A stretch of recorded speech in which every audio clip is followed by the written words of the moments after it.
আমরা সবাই বলি যে দেওয়ালে পিঠ ঠেকে গেছে গা। পিঠ দেওয়ালে কিভাবে ঠেকে, যাদের আপনাদের দেওয়াল আছে আপনাদের পিঠ ঠেকে, যাদের ঘরের দেওয়াল নাই তাদের পিঠ কিভাবে দেওয়ালে ঠেকে সেই বস্তুটা আপনাদের দেখামু। আসসালামু আলাইকুম, নমস্কার। আমি আপনাদের আজকে একটা এমন করুণ দৃশ্যর সাথে পরিচয় করে দেবো, দুর্বিষহ জীবনের সাথে পরিচয় করে দেবো, যেটা আপনারা দেখলে আপনাদের গতরের পশম, প্রত্যেকটা পশম খারাপ হবো, যে একটা মানুষের জীবন কি পরিমাণ দুর্বিষহ হইতে পারে সেই দৃশ্য দেখামো। আর এই মুহূর্তে আমি এসে উপস্থিত হয়েছি আপনাদের সবার সাথে পরিচিত একটা জায়গায়। সেই জায়গাটা হলো আমাদের ধুবড়ী জেলার বিলাসীপাড়ার চিরাকুটা গ্রাম পঞ্চায়েতের চৌরুয়াবাখরা নামের একটা গ্রাম, যেখানে বিগত ৩-৪ মাস আগে বুলডোজারের কোবে মানে অমানবীয়ভাবে উচ্ছেদ অভিযান চালানো হয়েছিল। সেই উচ্ছেদ প্রাঙ্গণে আপনারা হয়তো এই আশেপাশের দৃশ্য দেখে অবশ্যই বুঝতে পারছেন যে এটা উচ্ছেদিত এলাকা, দেখলে দিশা পাওয়া যায়।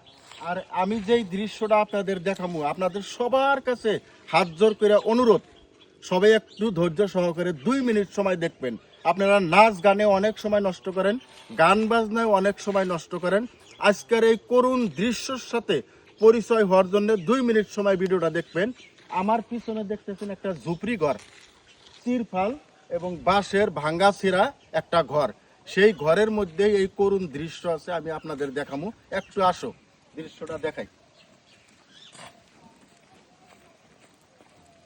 এই সেই ঘর আপনারা দেখতেছেন, সূর্যর প্রহর অহরহ ভাবে ঘরের ভিতরে ঢোকে।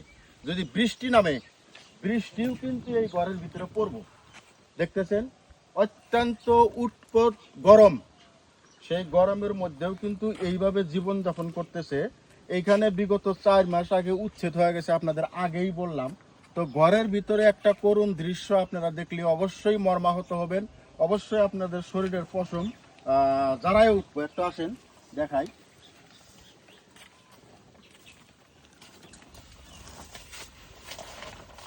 এই যে লোকটাকে দেখতেছেন, এই লোকটা একটা উচ্ছেদিত লোক। বিগত 4 মাস আগে এই গ্রামটা উচ্ছেদ হয়ে গেছে, ঘর বাড়ি বুলডোজারের কোপে মাটিতে মিশে গেছে গা। থাকার না জায়গা আছে, না খাওয়ার ব্যবস্থা আছে, না কোনো জায়গায় যাওয়ার ব্যবস্থা আছে, কোনো ব্যবস্থা নাই। তার মধ্যে থেকে মানুষের জীবনে কিভাবে দুর্ভিক্ষ নেমে আসে, কিভাবে করুণ দৃশ্যর মোকাবেলা হয়, কিরম দুর্বিষহ জীবন, সেই জীবন এই একটা মানুষ নাম শরীফুল ইসলাম আপনারা দেখতেছেন অঘাত বেমারের মুখোমুখি হয়েছে। হসপিটালে গুয়াহাটিতে ভর্তি করানোর পরে বিভিন্ন জায়গা থেকে চায়া চিন্তা সবের কাছ থেকে মা ও বোন যা আছে সবের গহনা, সবের গরু ছাগল কুরকা হাঁস মুরগি যা আছে সব কিছু বিক্রি করে দিয়া এনাকে চিকিৎসা করছে। তারপরেও হসপিটাল থেকে বাইর করে আনার ব্যবস্থা নাই। 4 লক্ষ টাকার একটা ব্যবধান, এই বিশাল ব্যবধান এই ঘরবাড়ি ছাড়া মানুষটা কিভাবে সম্ভব? আমরা সবাই কি করি জানেন? চায়ের দোকানে, পানের দোকানে 2 বন্ধু 3 বন্ধু মিলে যখন চা খাই, পান খাই, তখন কিন্তু 20-50 টাকা 100 টাকা এমনিই শেষ হয়ে যায়।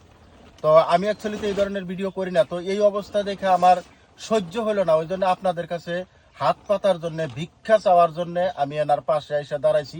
আমার সামর্থ্য অনুযায়ী যতটুকু সম্ভব সেটুকু আমি অবশ্যই করছি। তো আপনাদের কাছে একটাই অনুরোধ, স্ক্রিনে দেখবেন যে নাম্বার ভাসতেছে, QR কোড দেওয়া আছে।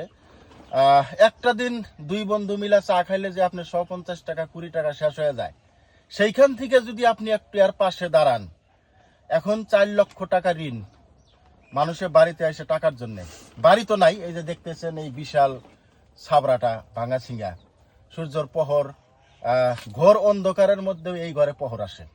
বেড়াগুলা দেখে হয়তো অনুমান করতে পারতেছেন বাঁশের বেড়া। আমিও বিশেষ করে অনুরোধ করব এই ভিডিওর মাধ্যম দিয়া আমাদের এই চিরাকুটা পঞ্চায়েতের সভানেত্রী বাইদেউ রুমিনা পারভিন, আমাদের বিলাসীপাড়া পূব সমষ্টির বিধায়ক মাননীয় শামসুল হুদা সাহেব, আমাদের ধুবড়ী লোকসভা সমষ্টির সাংসদ মাননীয় রকিবুল হোসেন সাহেব, আর বিশেষ করে অনুরোধ করব যে আমাদের ধুবড়ী লোকসভা সমষ্টির প্রাক্তন সাংসদ হজরত মৌলানা বদরুদ্দিন আজমল সাহেব, উনি দয়ার সাগর, মানুষকে সহযোগিতা করে। তো আশা করবো এই ভিডিও যারা যারা দেখতেছেন এত বেশি পরিমাণে শেয়ার করে দিবেন।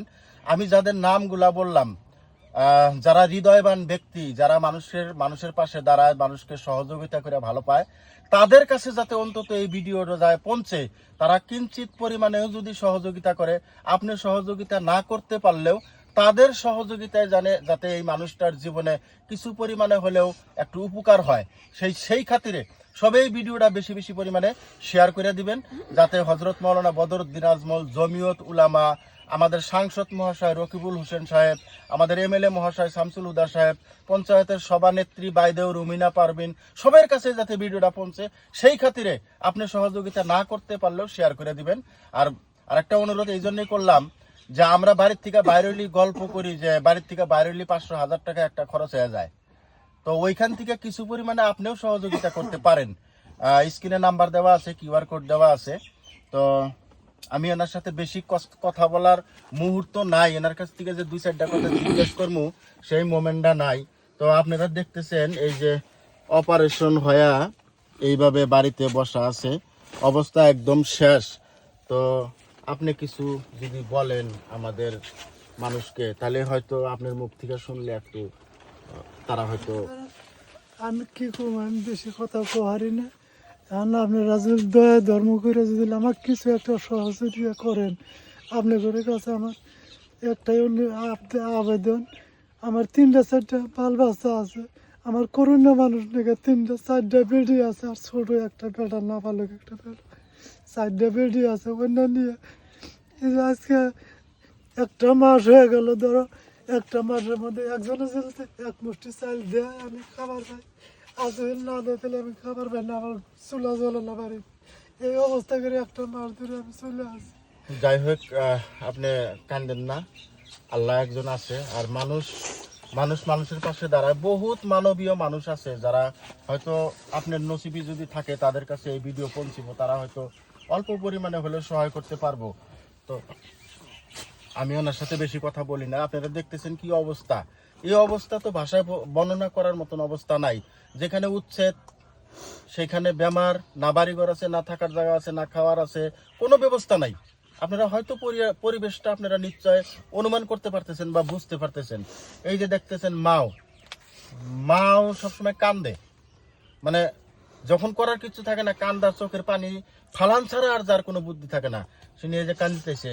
যে আপনি কান্দেন না, আল্লাহ আপনাদের কাছে ভিক্ষা চাই, আপনারা একটু দয়া করে যদি একটু সাহায্য করলেন নি আমার বেলা করে, আপনাদের কাছে দয়া করে ভিক্ষা চাই।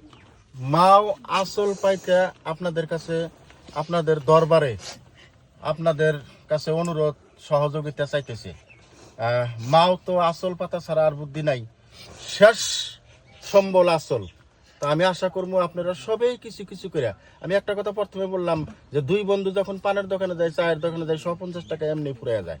তো ওইখান থেকে যদি কিছু পরিমাণে যে যেভাবে পারেন, যতটুক পারেন যদি সহযোগিতা করেন, নিশ্চয় পরিয়ালটার উপকারে আসবো। আর এই যে ইনি সহধর্মিনী, এখানে বাবা এদিকে আসো। ভাই, এই হলো ছোট ছোট বাচ্চা, কয়েকটা ছোট ছোট বাচ্চা আছে। তো এরাও তো মানুষ, আমরাও মানুষ হয়ে যদি মানুষের পাশে না দাঁড়াই, কে দাঁড়াবো বলেন? আপনারাই বলেন। এই যে দেখতেছেন সহধর্মিনী পাশেই বসা আছে, কাঁদতেছে, বলার মতন ভাষা নাই, ভাষা সব ফুরিয়ে গেছে গা। কি ভাষা আপনাদের বললে হয়তো আপনারা বুঝবেন, জানি না। তো আপনি কি জিজ্ঞেস করবো, আমি আর ভাষা বিছড়াইয়া পাইতেছি না। তো যদি আপনি কিছু বলার যদি থাকে আমার এই ভিডিওর মাধ্যমে মানুষের কাছে আবেদন ছাড়া, জানানো ছাড়া আর বুদ্ধি নেই।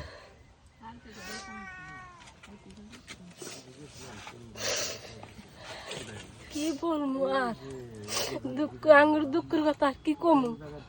আল্লাহর মাল 4টা বেড়ি দিছে, সরকারের বাড়ি ঘর ভেঙে দিছে, স্বামীটার এই অবস্থা। 4 লাখ টাকা গেল মানুষের কাছে হাত বাড়াইয়া সুদি কইরা স্বামীটাক না অপারেশন করে আনছি। এখন সামনে আরো কিছু না গিয়ে এখন কোনে পাই একজনে যদি 1 সন্ধ্যা দেয়, তাতে খাহারি নালি না খাহারি না, এই অবস্থায় বলে আন্না রয়েছি, নাই ঘর নাই বাড়ি। এই যে আরো আর এক কি বেড়ি, কমবো আর, কান্দেন না, কান্দেন না, কান্দেন না, কান্দেন না, কান্দেন না। আল্লাহ রহম করবো, আল্লাহ করবো। ব্যবস্থা অবশ্যই আপনাদের জন্য আল্লাহ করবে। কান্দা ছাড়া আর দুঃখ করতে করতে আসে আসা গেছে না এই স্বামীর জন্য না গ্রামে গ্রামে ভিক্ষা করলো, গ্রামে গ্রামে গেলে ভিক্ষা করে করে আইনে স্বামী বাঁচাইলো। আজকে মাসে না আর কোন জায়গায় জায়গায় ভিক্ষা করে আইনে স্বামীর জন্য যে স্বামী তাও হসপিটাল গেলে আনছে 3-4 লাখ টাকা রেন মাসে বাড়ি বাড়ি আসে টাকা চাবানি কোন ধরনের দিব দূরও কোথাও নিয়ে না বাড়ায় বাড়ায় যাও ইট কেড়ে 2 পয়সা দেখিয়ে রেন্না হয় এই অবস্থা বাল বাচ্চা নিয়ে রাখছে। কান্দেন না, কান্দেন না, কান্দেন না।